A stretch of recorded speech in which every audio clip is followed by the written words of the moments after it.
Today, we'll talk about the concepts and configuration of port mirroring on switches, the method of packet capture and packet analysis, and the technical principles and configuration of link aggregation. We'll start with Ethernet port mirroring. Mirroring is sometimes called copying or replication. In earlier courses, we've discussed some of the basic working principles of switches. Let's start by recapping on some of the information we've learned. After receiving a data frame, a switch inspects the header of the frame to learn the source MAC address. The switch then bundles the source MAC address with the port that receives the data frame as an item and adds the item to the MAC table. Then, the switch searches the MAC table based on the destination MAC address in the data frame. If a matching MAC item exists in the MAC table, the switch sends the data frame from the port associated with the item. This behavior is called switching. If no matching item is found, the data frame is flooded. Assume that a matching item exists in the MAC table. If the switch receives a unicast data frame sent from PC1 to PC2, the data flow belonging to the data frame is continuously switched between the two ports without being sent to other ports. Because the data sent between the two PCs is unicast, we cannot connect another PC to the switch to monitor the data. To monitor the traffic sent between PC1 and PC2 on another PC, we can use port mirroring. Port mirroring works by copying data from one port to another. For example, PC1 and PC2 are connected to GE0/0/1 and GE0/0/2 on a switch respectively. Another PC that runs a packet analysis tool is connected to GE0/0/3. On a data network, OSPF can run properly between PCs or any datacom devices, such as routers, because the routers can dynamically exchange OSPF data packets. Each field in such a packet has a specific purpose. Standards have been specified for these fields to allow vendors to use OSPF. Port mirroring can be configured to copy the data sent and received on GE0/0/2 to GE0/0/3 so that you can capture packets sent between PC1 and PC2. This is how port mirroring works. Port mirroring is most widely used in troubleshooting. For example, a network interruption may be caused by an infected PC sending abnormal packets. In this case, we can use port mirroring to copy the abnormal packets to another port on the switch and analyze the packets on another PC connected to this port. Port mirroring is also used in traffic monitoring. For example, port mirroring can copy all data on a port connected to the external network to another port connected to an IDS. This allows us to use the IDS to monitor traffic, analyze data, and collect statistics about traffic sent from the internal network to the external network. We classify mirroring into port mirroring and traffic mirroring. In port mirroring, all the data on one port is copied to another port. Port mirroring does not apply to a scenario where information sent from only one device is to be monitored. In this case, use traffic monitoring. Specifically, we use a tool such as ACL to filter traffic as required. There are two port roles that we need to look at in port mirroring. The first role is the observing port. This is the port to which data is copied. The other role is the mirrored port, which can be one or more monitored objects. You can specify whether the incoming or outgoing traffic of the mirrored port is to be mirrored. There are two types of port mirroring.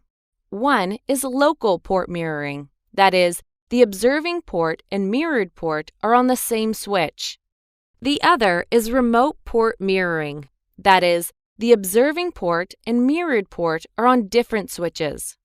You can configure remote port mirroring in one of two ways. One way is to perform Layer 2 mirroring.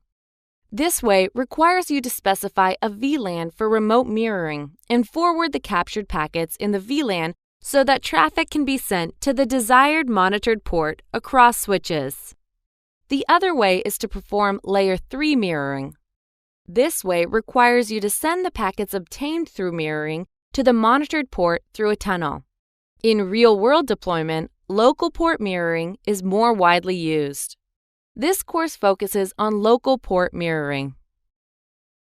This figure illustrates traffic mirroring. The filter in the figure indicates that users can use an ACL to match desired traffic and copy the matched traffic to a specified port. There are two types of traffic mirroring. One is to deliver mirrored traffic to an interface. The other is to send mirrored traffic to the CPU. This slide shows how to configure local port mirroring.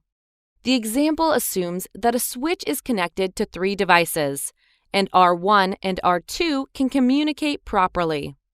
To monitor the data sent and received by the PC, mirror the traffic between R1 and R2 to GE 0/0/24. So, how do we perform this configuration?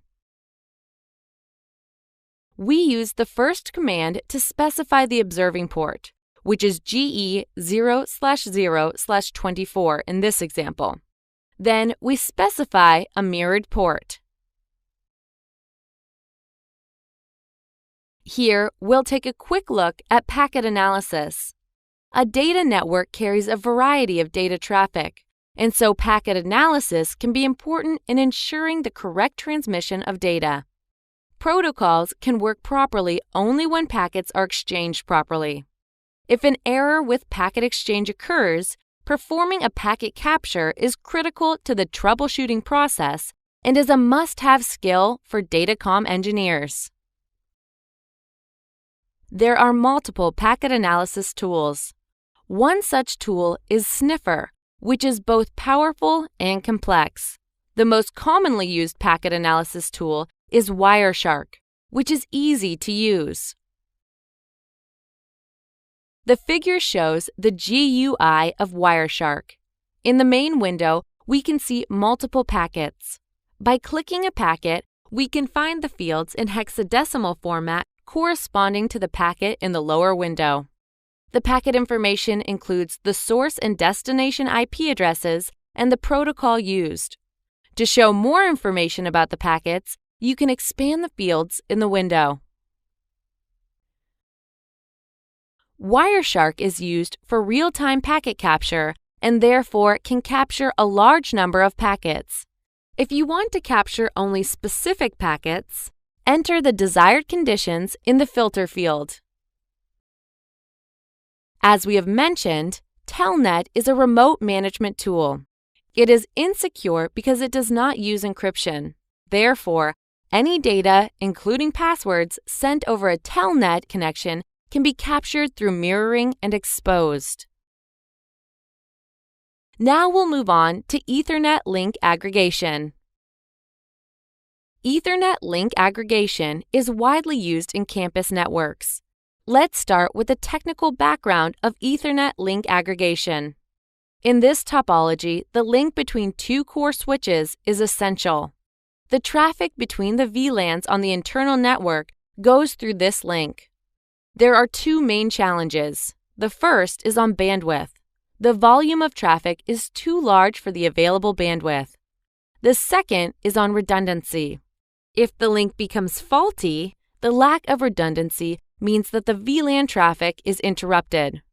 To address the bandwidth challenge, we can upgrade 100 Mbps interfaces to 1000 Mbps interfaces. We need to determine whether the upgrade is cost-effective and the switch interfaces are supported. We can also deploy several links between switches. However, this measure is not realistic. This is because loops may exist. When STP is used to prevent loops, a certain interface will be blocked. This interface cannot forward data, meaning that bandwidth is not increased. To address the problem, Ethernet link aggregation is introduced. Link aggregation bundle links. After link aggregation is deployed on the two switches, the three links are bundled as a logical link. For example, if each link has 1000 Mbps bandwidth, the total available bandwidth is 3000 Mbps after link aggregation is deployed. Logically, there is only one link and therefore loops do not exist. Link aggregation bundles a group of physical interfaces as one logical interface to increase bandwidth and improve redundancy. By establishing link aggregation between two devices, the effective link bandwidth can be increased and load balancing is implemented, which improves the link usage. Note that the original interface no longer exists after link aggregation is deployed. The original interface is replaced by the ETH trunk logical interface. ETH trunk works in two modes. The first mode is manual load balancing. That is, member interfaces in an aggregation group need to be manually added to the ETH trunk one by one. If the ETH trunk interface works in manual load balancing mode, each member interface can forward traffic. This working mode does not require a protocol. Generally, this working mode is used on a peer device that does not support LACP and both parties do not negotiate. The second mode is static LACP. In this mode, all member interfaces need to be manually added to an ETH trunk, and LACP is used to determine active and inactive interfaces.